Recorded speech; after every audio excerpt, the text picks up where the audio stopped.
Yo encontraba esta semana, cuando el Señor me hablaba acerca de la palabra del día de hoy, se me hacía un poco extraño, pero a la misma vez me deja saber que tenemos necesidad de cuidar lo que Dios nos está dando, de cuidar la palabra que el Señor nos da, de cuidar lo que Dios nos está dando, de cuidar nuestro testimonio, de cuidar lo que estamos hablando, de cuidar porque somos testigos. Nuestro cuerpo, dice la palabra, que somos cartas abiertas de Jesucristo. Amén. Cada uno de nosotros somos cartas abiertas del Señor Jesucristo. Amén. Bien, entonces empezamos en el Lucas capítulo 12, versículo 1, que dice: en esto, juntándose por millares la multitud, tantos que unos a otros se atropellaban, comenzó a decir a sus discípulos primeramente, quiero hacer una observación que hay, que dice que eran tantos que se amontonaban, que inclusive se atropellaban. Quiero imaginarme que iban caminando y que inclusive se tropezaban los unos con los otros. Gracias por lo que permanecieron de pie, pueden tomar asiento. Se tropezaban los unos con los otros de la multitud que seguía al Señor Jesucristo. ¿Cuántos estamos de acuerdo en que era multitud de los que seguían al Señor Jesucristo? Amén. Gloria sea al Señor, porque había una gracia en el Señor, amén. Había una gracia en el Señor Jesucristo. Mire, hermano, el Señor Jesucristo, muchos lo seguían, como dice su palabra, por el pan, por los milagros, porque le echara fuera demonios, pero muchas personas lo seguían por la gracia que él tenía al hablar. Él se paraba y empezaba a hablarle a las personas. Y sabe, él era un maestro por excelencia. Él, cuando hablaba a sus discípulos, empezando por cuando estaba la multitud, nunca se dirigía a ellos como sus nombres. Les decía: hijitos míos. Les decía: amados míos. Les decía: compañeros míos, amigos míos, porque él tenía una gracia para hablar con ellos. Y desgraciadamente, digo desgraciadamente porque nos salimos muchas veces fuera de la gracia del Señor, nosotros muchas veces no tenemos esa gracia del Señor Jesucristo. Por eso cuando empieza aquí quiere decir que eran multitudes, tantos que se tropezaban los unos con los otros y que inclusive se atropellaban entre ellos. Yo me puse a pensar: Señor, estamos faltos en nuestra habla para esparcir la palabra. Estamos faltos en lo que tenemos que hablar. Y me dijo el Señor: no están faltos, simplemente les falta gracia. Ay, santo. Simplemente les falta gracia. Nos falta empaparnos del Señor Jesucristo para que cuando nosotros hablemos la palabra, mira, hay muchos que se cohíben de hablar de Jesucristo. ¿Cuántos de aquí se cohíben? Se da vergüenza de hablar del Señor Jesucristo. ¿Ninguno? Ay, gloria a Dios, tenemos una iglesia en poder. Yo no sé entonces por qué no están llegando tantos invitados. Porque cuando nosotros tenemos gracia para hablar del Señor Jesucristo, hermano, la gente nos sigue. Yo le he explicado a usted cómo ahorita cuando usted empieza en la iglesia, empieza a limpiarse de todo lo que trae, sus amistades como que se van. Pero ese es el problema, que usted busca sus amistades. Le voy a contar, esas ya no van a regresar con usted, a menos de que ellos también se conviertan al Señor Jesucristo. Porque de lo contrario, los espíritus, los demonios o las malas mañas, como usted le quiera llamar, si no le quiere llamar espíritus, las malas mañas que ellos traen, ya no van a concordar con usted, ya no van a acoplarse con usted, ya no van a hacer coping, ya no van a hacer encaje con lo de usted. Inclusive usted se va a negar a muchas cosas con ellos, porque si no se está negando a lo que antes hacía, entonces usted todavía no es convertido o pasa al frente. Necesitamos orar por usted nuevamente. Porque nosotros, cuando ya venimos al Señor Jesucristo, tiene que haber un cambio en nuestras vidas. Tiene que haber un cambio. Si antes tomabas, ahora ya no tomas. Si antes hablabas mal, ahora hablas bien. Si antes te gustaba hacer, no sé, cosas malas, ahora tienes que gustarte empezar a hacer cosas buenas. Y si tú sigues haciendo cosas malas, sigues hablando malas palabras, sigues bebiendo, sigues fumando, Mire, hermano, no le estoy mintiendo, y escúcheme bien también lo que están viendo. Cientos de cristianos, no puedo decir miles porque no conozco miles, pero sí conozco cientos de cristianos, no de mi iglesia. Si son de mi iglesia los quisiera conocer, pero que fuman, que toman, que viven en unión libre, porque los muy desgraciados están fuera de la gracia de Dios, amén. Porque por ahí me han dicho que digo malas palabras. Desgraciado es estar fuera de la gracia de Dios. Dicen que está bien.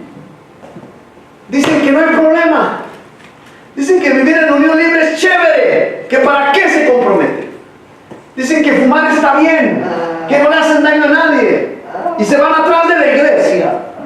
Y fuman. Y dicen que está bien tomarse una cerveza en un baile, en un party, en un antro. Porque está chévere, está bien, no le hago daño a nadie, me tomo una cerveza, dicen ellos. El problema está no en lo que te hace o no te hace daño. El problema está en que la Biblia dice, alguien búsqueme el versículo, que dice, somos cartas abiertas de Cristo. Somos cartas abiertas de Cristo. Porque si tú te vas con tus amigos y eres el mismo que eras antes, tú no has puesto ni siquiera el libro abierto. Santo. Aún ni siquiera se empieza a escribir en ti el versículo de Juan 3:16, porque de tal manera amó Dios al mundo que dio su Hijo unigénito para que todo aquel que en él cree no se pierda, mas tenga vida eterna. Nosotros debe de haber un cambio inmediatamente cuando venimos al Señor Jesucristo. Bueno, es que yo no lo siento. ¿Cuál es, hermano? Segunda de Corintios 3:2. ¿Qué dice cómo? Nuestras cartas sois vosotros, escritas en nuestros corazones, conocidas y leídas por todos los hombres. Nuestras cartas son vosotros. En nuestros corazones, conocidas y leídas por todos los hombres. ¿Por quién? Por todos los hombres. Siendo manifiesto que son carta de Cristo, expedida por nosotros, escrita no con tinta, sino con el Espíritu del Dios vivo, no en tablas de piedra, sino en tablas de carne del corazón. ¿Lo ven? Nosotros somos cartas abiertas del Señor Jesucristo. Esto quiere decir que cualquiera que nos mira puede leer en nosotros lo que hay escrito en nuestros corazones. Y en nuestros corazones debe estar escrita la palabra de Dios. No quiero volverme religioso, ni tampoco quiero volverme legalista. No, mi hermano, no soy legalista. De hecho, si usted me conociera como persona íntimamente, como su pastor, como persona, usted se daría cuenta de muchas cosas que por ahí se piensa y no es verdad. He compartido con muchos hermanos y hermanas agradablemente. Hemos compartido, hemos ido a viajar y nos hemos divertido, hermana Mica y hermana Lorena y tantas hermanas que nos hemos ido hasta Los Ángeles cuando vamos y nos divertimos como familia. No tenemos necesidad ni de tomar, ni de fumar, ni de decir malas palabras. Y cuando anda por ahí uno que se quiere desviar y hacer de la suya, lo jalamos de la orejita y, hermano, venimos como familia. Amén. Porque muchas veces sale el paseo y se quieren apartar. Eso no es familia. Hacer grupitos no es familia. Somos una iglesia y mire, si somos una iglesia pequeña, con más razón debemos de conocernos, de amarnos, de compartir los unos con los otros. Debemos de... ¿Cuántos han invitado? ¿Cuántos recibieron visita este fin de semana? Esta semana. Aleluya, 2, 3. Amén. Debemos de implementar el amor fraternal. ¿Dónde está el amor de Cristo en ustedes, hermano? Si usted vive para usted, si usted vive para sus amigos, no para sus hermanos, entonces ¿dónde está la familia? Somos una familia, tenemos que empezar a vivir. Mira, el Señor Jesucristo se le amontonaban. Y Él mismo lo dice, unos vienen por la comida, otros vienen por los milagros, pero había quienes lo seguían por su carisma, por su amor, por su manera de hablar, de expresarse. Querían crecer juntamente con Él. Y yo quiero crecer juntamente con el Señor Jesucristo. Yo quiero crecer juntamente con el Señor. Yo quiero que Él transforme mi vida, que Él me quite todavía lo que me está estorbando, porque vemos muchos que tenemos un montón de trabas ahí adentro y no las pensamos para dejarlas ir. Y no las pensamos para que el Señor nos limpie. La palabra dice, vosotros ya está limpios porque mi palabra os ha limpiado. Pero hay muchos que necesitamos no solamente que la palabra nos limpie, sino que nos refriegue, nos restriegue, como usted le quiera llamar, para que se nos vaya saliendo lo que nos está estorbando. Necesitamos venir y congregarnos, amarnos los unos a los otros. El principal objetivo del Señor Jesucristo y lo que Él mira siempre es la unidad de una familia. ¿Sabe usted que por qué el Espíritu Santo se derramó con tanto poder el día de Pentecostés? Porque los hermanos estaban juntos, orando. ¿Sabe usted por qué el Señor Jesucristo entró como con un cuerpo ya glorificado? Entró y pasó a la pared como si fuera un fantasma, porque estaban juntos.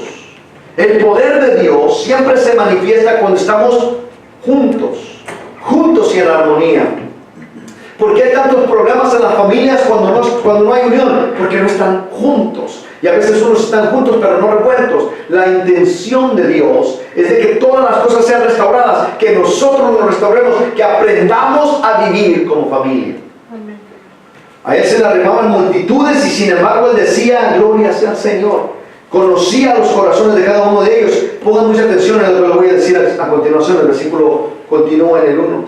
Dice: en estos, juntándose por millares la multitud, tanto que unos a otros se atropellaban, comenzó a decir a sus discípulos: primeramente, guárdense de la levadura de los fariseos. ¿Qué les dijo? Guárdense de la levadura de los fariseos. Hermano, quiero hacerte la pregunta a ti que eres un teólogo, a ti que estudias la Biblia, a ti que te gusta que Dios te hable. ¿Qué es un fariseo? Porque todos sabemos. ¿Qué es un fariseo? Un religioso. Un religioso. Un religioso. ¿Será que entre nosotros todavía nos atrevemos o todavía nos gustará farisear, hermanos? ¿Será que todavía nos queremos sentir tan religiosos? ¿Será que, no, hermanos, tenemos que amarnos? Tenemos que entendernos, tenemos que gozarnos los unos con los otros. El Señor Jesucristo le dijo: guárdate de los fariseos, de la levadura de los fariseos, que es la hipocresía. Mira, aquí les está revelando qué es la levadura. Porque en otros pasajes, tales como en Mateo 16:6, en Marcos 8:15, en Mateo 6:12, el Señor les hablaba de la levadura. ¿Y saben lo que pensaban los discípulos? Seguro lo está diciendo porque no trajimos pan. Y luego les vuelve a decir por allá en Marcos, y luego los discípulos vuelven a pensar: lo está diciendo porque no trajimos pan. Ellos pensaban carnalmente. Ellos todavía no tenían el velo quitado de sus ojos. Por eso aquí el Señor Jesucristo se los dice. ¿Sabe usted que Lucas es una recopilación de los evangelios? Y si usted quiere saber con minuciosidad lo que sucedió en los evangelios, estudie el libro de Lucas. Porque el libro de Lucas era el doctor de la ley, era el sabiondo. Aparte de ser un médico en medicina, era un doctor de la ley, de la letra. Él era muy inteligente. Él hizo de todos los evangelios, de todo lo que había, él lo recopiló y lo puso en el libro de Lucas, en el evangelio de Lucas. Entonces, cuando él aquí les está diciendo al Señor Jesucristo, dice: cuídense de la levadura de los fariseos, que es la hipocresía. Por eso cuando yo leí este versículo dije: ¿sabe cómo me lo dio el Señor? Ya le dije que últimamente me está hablando a través de los sueños, ¿verdad? De lo que quiere a través de su palabra. Y cuando Él me la dio, yo me levanto y le digo: Señor, me equivoqué, así como que yo creo que era el 14 el que me dijiste, Señor. A ver, déjame ver, el 14. Me aconteció que un día de reposo hablando, entrando, dice el Señor: no, es 12.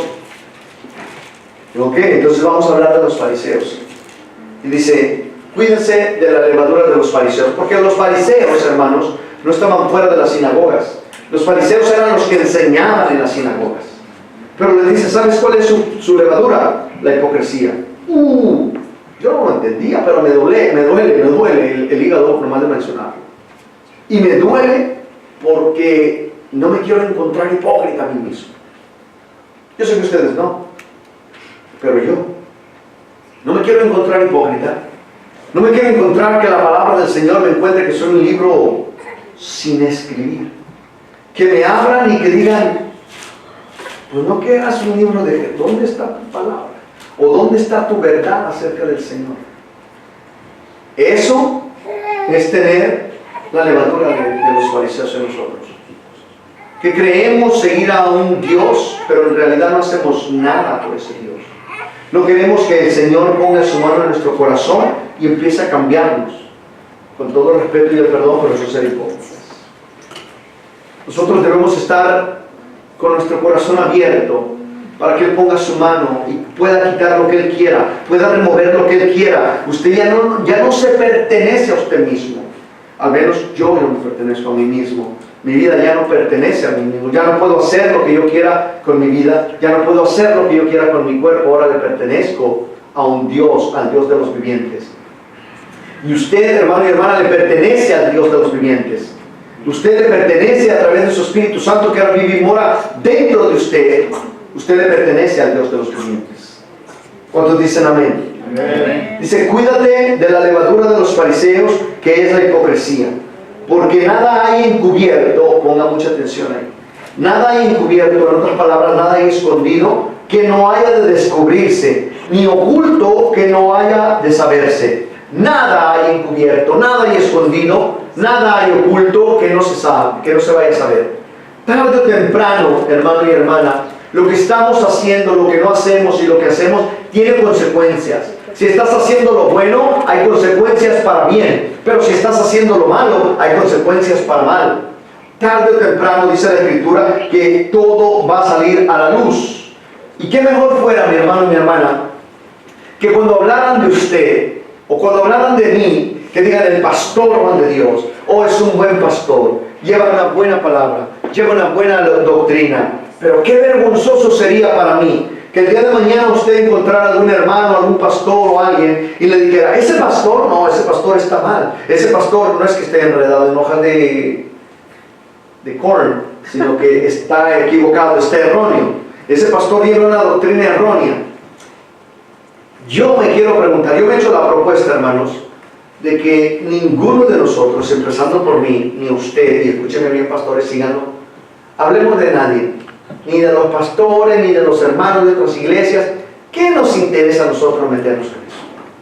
Nomás nos estamos ensuciando más, estamos llenándonos de levadura. Aquellos que se dicen estar limpios, pues que tiraron la primera piedra. Y no es que yo esté sucio, no, pero sino que yo mismo me estoy reteniendo mi mano, porque hay muchos a los cuales me gustaría, pero de verdad, que se usara la ley de la pedrada, a ver a quién le tocaba el chipote más grande. Y no porque yo quiera tirar la primera piedra, sino para defenderme.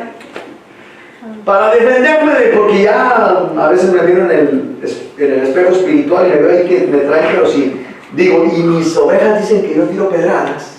Ahora mira cómo estoy yo. Pero no, lamentablemente no es así. El Señor Jesucristo no quiere eso de nosotros. El Señor Jesucristo quiere que nosotros entendamos el amor incomparable del Hijo por nosotros. El amor incomparable que estando, imagínese usted sentado a la diestra de Dios Padre, el Hijo sin tener necesidad de sufrir, de ser escupido, de ser maltratado, de ser ignorado, de ser humillado. Él decidió por cuenta propia. Él dijo, Padre, yo voy. Pero mi hijo, yo voy. No, siéntate, yo voy. Yo voy por ellos. Dice, porque no hay en la tierra ninguno, ni en los cielos, ni en las galaxias, no hay ninguno que pueda pagar el precio por ellos. Y dijo, no, déjalos, como le dijo a Moisés, yo desharé esa tierra y te daré una mejor. No, Padre, yo voy. Y cuando Moisés intercedió por el pueblo, que le dijo, no, Señor, no los mates. Nos han enseñado, como le digo, muchas veces la Biblia en una manera un poquito desviada. Pero en realidad Moisés, hermano y hermana, lo que tanto le han enseñado a usted, que hay que ser intercesores como Moisés. Que Moisés intercedió por el pueblo. Moisés no estaba intercediendo por el pueblo. ¿Cuántos saben eso? Amén. ¿Por quién estaba intercediendo Moisés? Por Dios. Por Dios mismo. Porque le dice, no, Señor, no permitas que... No se vaya, hermana. Despierten a alguien y si se desmayó, oren por ella. Le dice Moisés, no, Señor, no permitas que critiquen tu nombre. No permitas, Señor amado, que vengan y hablen de ti, Señor. Entonces Moisés no estaba intercediendo por el pueblo. Moisés estaba intercediendo por Dios, por el nombre de Dios. Dijo, no vaya a ser que los enemigos vean que no pudiste con tus hijos y los mataste. Lo mismo el Señor Jesucristo cuando estaba a la diestra de Dios Padre, Él estaba sentado y Él dijo, yo voy, Señor, yo voy, Señor. Y el Padre le dice, no te preocupes, yo haré una tierra mejor y te la daré. El Señor Jesucristo dijo, no, yo voy. Porque no se encontraba ninguno, ni en la tierra ni en los cielos, que pudiera mantenerse firme para con Dios. Que pudiera pagar el precio por usted y por mí. Ninguno, ni en la tierra ni en los cielos. ¿Y qué hizo el Señor Jesucristo? Él vino y dio su vida por usted y dio su vida por mí. Y por eso nosotros ahora tenemos obligación. Nosotros estamos comprados con precio de sangre. La sangre del unigénito Hijo de Dios. Y eso debe de ser para nosotros más que suficiente para seguirlo, para honrarlo, para adorarlo, para servirlo. Más que suficiente debe de ser eso. ¿Cuántos dicen amén? Amén. Dice la Escritura, por tanto, todo lo que han dicho en tinieblas, a la luz se oirá. Y lo que han hablado al oído en los aposentos se proclamará en las azoteas. Y lo que han hablado a oídos en los aposentos se proclamará en las azoteas. Nuevamente está haciendo el recordatorio el Señor. No hay nada que se haga que el Padre no tenga control de ello. No hay nada que usted haga que el Padre no lo esté mirando. ¿Sabe? En ocasiones cuando estaba creciendo espiritualmente, yo pensaba, tonta y erróneamente, hermanos, que cuando yo hacía algo, pues que no importaba, o sea, que Dios no me miraba, hasta que poco a poco fui entendiendo que la presencia de Dios está en cualquier lugar, que los atributos de Dios son, número uno, omnipresente, está en todas partes. Número dos, omnisciente, todo lo sabe. Y número tres, omnisciente, omnipresente, omnipotente, todo lo puede. Y Él es el único que tiene esos atributos: omnisciente, omnipotente, omnipresente. Todo lo puede, todo lo sabe, todo lo ve. No hay cosa que usted esté haciendo que el Señor Jesucristo no vea. No hay cosa que usted diga que el Señor Jesucristo no oiga. El diablo no lo podrá saber, porque Él no es omnipresente, omnisciente ni omnipotente. Él no lo puede, no lo sabe, no lo ve todo. Él no puede estar en todas partes. ¿Están sus pequeños demonios? Sí lo están, pero no el diablo en persona. En cambio Dios, el Señor Jesucristo o su Espíritu Santo, ellos están en todas partes. Le cuento. Están cuando usted se está bañando, está cuando usted está en el baño, está cuando usted está en el trabajo, está cuando usted está durmiendo. Él está en todas partes. Y llegó un día que yo me avergoncé de mis fechorías. Cuando empecé a conocer del Señor Jesús, llegó un día que yo me avergoncé, me daba vergüenza, no porque alguien me mirara, no porque alguien me oyera, sino porque dije, Él aquí está. Él está a mi lado. Él está en todas partes. Me podré esconder hasta del diablo, pero no de Dios. Escúcheme bien. Usted se podrá esconder hasta del diablo, pero no de Dios, porque Él está en todas partes. Y dicen muchas personas, bueno, si está en todas partes, también está en la cantina, pastor, también está en el antro, también. No, hermano, Él está en todas partes, pero Él puede dejar de que su presencia esté donde Él quiere que no esté. Claro que si se mete un alma buena por ahí, o hay un alma buena en un antro que entró por una necesidad, ahí está Dios con él. Pero ¿qué tiene que hacer Dios cuando no hay un hijo de Él en medio de las tinieblas? Nada. Entonces, ¿qué hace Dios? No está ahí. No porque Él no pueda, sino porque Él no quiere estar ahí. ¿Amén? Amén. Muchas gentes me preguntan, bueno, pero ¿cómo es eso? Miren, especialmente cuando se sienten abandonadas por el Señor. ¿Y qué sucedió? Al mismo Señor Jesucristo, el mismo Señor Jesucristo se sintió abandonado en un momento por el Padre. ¿Cuántos saben eso? Amén. El mismo estando en la cruz del Calvario, cuando estaba siendo crucificado, ya en el último de sus suspiros, Él dijo, Elí, Elí, lama sabactani. Padre, Padre, ¿por qué? Dios mío, es Elí. Dios mío, Dios mío. No le dijo Padre, dijo Elí, Elí, que quiere decir Dios, Dios mío, lama sabactani, ¿por qué me has desamparado? Lo mismo que nosotros sentimos muchas veces cuando estamos en ¿qué? En pecado. Cuando estamos en dolor, cuando estamos en tinieblas, sentimos que Dios se aleja de nosotros. ¿Sabe por qué Dios no se alejó, sino simplemente desvió su vista por un instante? Y cuando el Señor desvió su vista por un instante, el Hijo sintió que lo había abandonado. Por eso es que cuando nosotros, hermanos, una de las peores cosas para alejarnos de Dios es el pecado.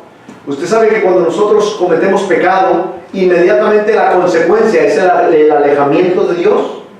Lo vemos desde el propio jardín del Edén. ¿Qué pasó cuando pecaron Adán y Eva?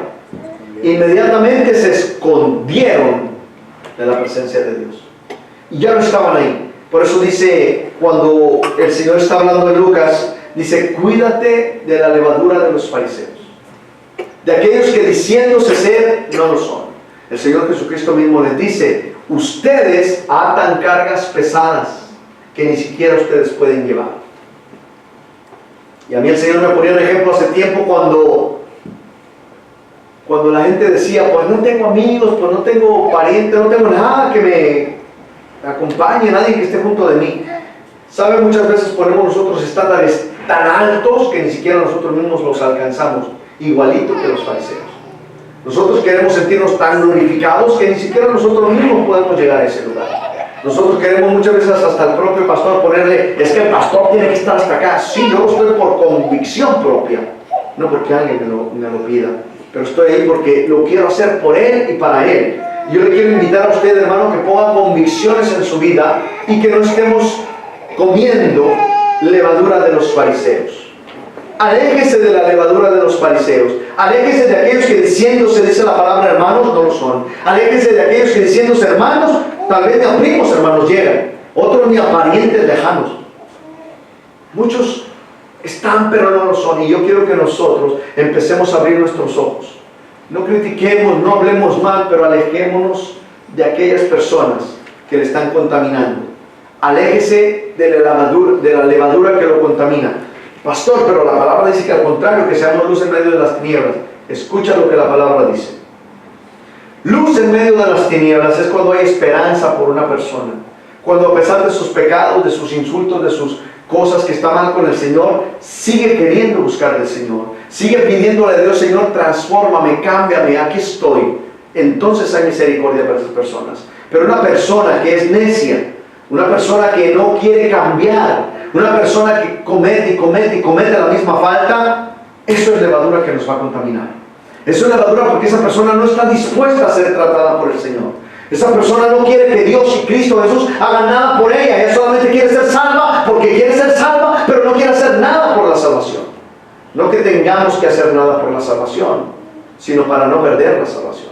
Como dice Pablo, dice, no vaya a ser que nosotros mismos perdamos esta preciosísima salvación que nos ha sido dada y entregada por el Señor Jesucristo. Porque nosotros cuando estamos caminando bien con Cristo Jesús, el Señor nos da más, nos llena de su amor, pero cuando nosotros estamos queriéndonos alejar del Señor, yo me pregunto con qué cara podemos llegar al Señor y decirle, pues es que tú tenías que salvarme. ¿De veras? Él no tenía que. Él vino a la tierra a morir por los muchos que le buscan con su corazón. Por aquellos que de verdad quieren un cambio en sus vidas. ¿Cuántos de aquí quieren un cambio en sus vidas? Amén. Aleluya, yo pienso que la mayoría. Porque yo quiero un cambio en mi vida. Yo cada día le pido un cambio más al Señor en mi vida. Amén. Yo le recomiendo que usted lo pida también al Señor. Dice, no hay nada que esté escondido que no haya de salir a la luz. 4. Mas les digo, mire cómo se refiere aquí al Señor Jesucristo. Hablamos de que cuando venían los primeros, cuando venían los discípulos, ¿cómo les llamaba? Hijitos míos, amados míos. Pero miren lo que dice aquí el Señor a las multitudes. 12:4. Mas les digo, amigos míos, ¿cómo les dijo? Amigos míos. Ya no les dijo hijitos, ya no les dijo amados, les dice amigos míos. No teman a los que matan el cuerpo y después de esto nada más pueden hacer.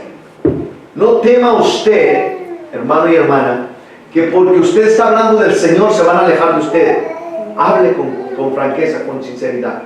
No importa quién se aleje de usted mientras sea por la palabra del Señor. Hablemos con honestidad la palabra del Señor. No contaminemos, no sea que nos vayamos a encontrar fariseos a nosotros mismos, queriendo que los demás se conviertan a Cristo, alejándonos nosotros de Él. No vaya a ser que nosotros juzgando el pecado estemos en Él. No vaya a ser que nosotros queriendo juzgar a los demás estemos juzgándonos a nosotros mismos. Por eso la Escritura es bien clara cuando dice no juzgues para que no seas juzgado. Claro, pero también usted sabía que la Biblia nos dice que nosotros vamos a juzgar aún a los propios pueblos de Israel, aquellos que son justificados por la gracia del Señor, que vivieron conforme a la gracia del Señor, que dice aquellos que sin conocer, dice, guardaron los preceptos, el mandamiento, la orden de la santidad para con Dios. Dice, ellos van a tener el derecho de juzgar a aquellos que conociendo y teniendo los preceptos de la santidad, no la guardaron. Santo, eso es algo que nos debe de estremecer. Por eso les digo, no vaya a ser que queriendo nosotros encontrarnos rectos del Señor, nos encontremos solamente fariseos, que estemos contaminados, que tengamos levadura en nuestro hablar, en nuestro andar, en nuestro vestir, en muchas cosas. Y no me tome por fariseo, no me tome como que, oh, no me puedo vestir. No. ¿Sabe por qué le recomendamos que se vista bien? ¿Sabe por qué le recomendamos que hable bien? Para que no contaminemos a otros. Para que no vaya a ser que por nuestro testimonio muchos otros caigan en la laguna de la iniquidad y estén pecando, y ese pecado se lo atribuyan a usted y a mí, o a mí. En el peor de los casos, que ese pecado me lo atribuyan a mí o se lo atribuyan a usted. El libro de Ezequiel, capítulo 3, versículos 18 y 19 dice: cuando yo le diga al pecador, pecador, estás pecando, aléjate de tu pecado, dice el Señor, si yo se lo digo y tú no se lo dices, dice, él se va a morir por su pecado, pero su vida, su sangre, la devengaré de ti. O sea, tú vas a ser responsable. Cuando usted esté viendo las cosas malas, usted no las reprenda, nosotros vamos a ser responsables por esas personas. Por eso les dice aquí: mas les digo, amigos míos, no teman a los que matan el cuerpo, y después de esto nada pueden hacer. Pero les enseñaré a quién deben de temer. Teman a aquel que después de haber quitado la vida, tiene poder de echarles en el infierno. Sí, les digo, a este teman. ¿Y quién es ese? El único que tiene el poder para que después de muertos siga juzgándonos es el Señor Jesucristo. Le cuento por qué, porque ni aún el Padre va a hacer eso. El Padre desde ya le entregó todo al Señor Jesucristo. Cuando nosotros compadezcamos delante del gran trono blanco, que pensamos que va a ser Dios Padre que nos va a estar juzgando, no va a ser el Hijo. Vamos a compadecer delante del gran trono blanco, pero el que va a estar juzgando va a ser el Hijo, el Cordero Inmolado. Es el que va a decir, no lo dice, y Señor, en tu nombre echamos fuera demonios. ¿En el nombre de quién se echan los demonios? En Jesús. Y no dice ahí la Escritura que la va a decir, en tu nombre echamos fuera demonios, hicimos milagros y maravillas. ¿Y qué le dice él? El que estaba en el gran trono blanco: aléjense de mí, hacedores de maldad, nunca les conocí. Entonces, ¿quién es el que va a estar juzgando? ¿Papá Dios o el Hijo? El Hijo. Porque todo le ha sido entregado al Señor Jesucristo en sus manos. Todo reino, principado, autoridad, todo completamente le ha sido entregado al Señor Jesucristo. Y es por Él que hoy nosotros estamos en esta iglesia. Es por el Señor Jesucristo que nosotros hemos decidido tener un cambio en nuestras vidas. Es por el Señor Jesucristo que nosotros seguimos avanzando, seguimos queriendo ser limpios, seguimos queriendo no tener mancha en nuestras vestimentas, queremos seguir teniendo no manchas en nuestra mente, queremos seguir siendo no fariseos, sino ser verdaderos discípulos de Cristo. Encontrarnos aprobados en el momento que Él venga y que Él pase revista. Esto lo digo porque es increíble cuando estaba hoy predicando en la mañana acerca del Apocalipsis, que dice que vamos a ser medidos. En otras palabras, vamos a ser sopesados, vamos a ser revestidos de la vara de la justicia del Señor. Y se nos va a medir, hermano y hermana. Cuando el Señor dice que el Señor es galardonador, ¿a quién se le da un galardón? ¿A quién? Una medalla, un galardón es una medalla, un trofeo, un premio, es un galardón. ¿Y a quién se les da eso? A los ganadores, a los que se esfuerzan, a los ganadores. Cuando hay una carrera y hay un trofeo, ¿A quién se le da el trofeo? A los que llegan primero. Al que llega primero. Todos corrieron, pero no todos llegaron. Y unos se quedaron en la mitad del camino, otros casi llegando, pero se detuvieron. Le cuento, para usted y para mí, la carrera no termina en esta vida. La carrera no termina cuando somos cristianos y conocemos a Cristo. La carrera termina cuando vemos el rostro del Señor en las nubes. Ahí termina nuestra carrera. Ahí termina este mundo para nosotros y empezamos a vivir en la Nueva Jerusalén. ¿Cuántos dicen amén? Amén. Porque vamos a vivir en la Nueva Jerusalén. Yo no sé usted, pero esa es mi ilusión. Amén. Eso es lo que yo espero. Ver al Señor Jesucristo. Y yo ansío, hermano. Yo no sé, pero yo le puedo decir que hay muchos que no tienen esa ansiedad de verlo. Porque la ansiedad no te nace en la mente, te nace en el corazón. Es como una desesperación, es un anhelo, algo que deseas dentro de ti, mirar al Señor Jesucristo y estar con Él. Yo me gustaría que usted sintiera un poquito de ese anhelo que yo tengo. Yo quisiera que ella estuviera, que ya viniera, que ya tocara la trompeta y nos fuera antes de que me condene más. Porque mientras estemos en esta tierra corremos el peligro de condenarnos. Yo quiero que usted sea una persona salva. Yo quiero que usted sea una persona que alcance a ver el rostro de Dios y que nos gocemos juntamente con Él. Que el Señor va a tener misericordia, la va a tener, pero mire lo que dice la Escritura. Yo tendré misericordia del que yo quiero tener misericordia. Y no importa que usted piense que yo soy mejor que usted, que peco menos que usted. Eso ni a usted ni a mí nos compete. Eso ni a usted ni a mí nos hace acreedores para poder decir si es verdad o es mentira. Yo soy más santo, usted más pecador.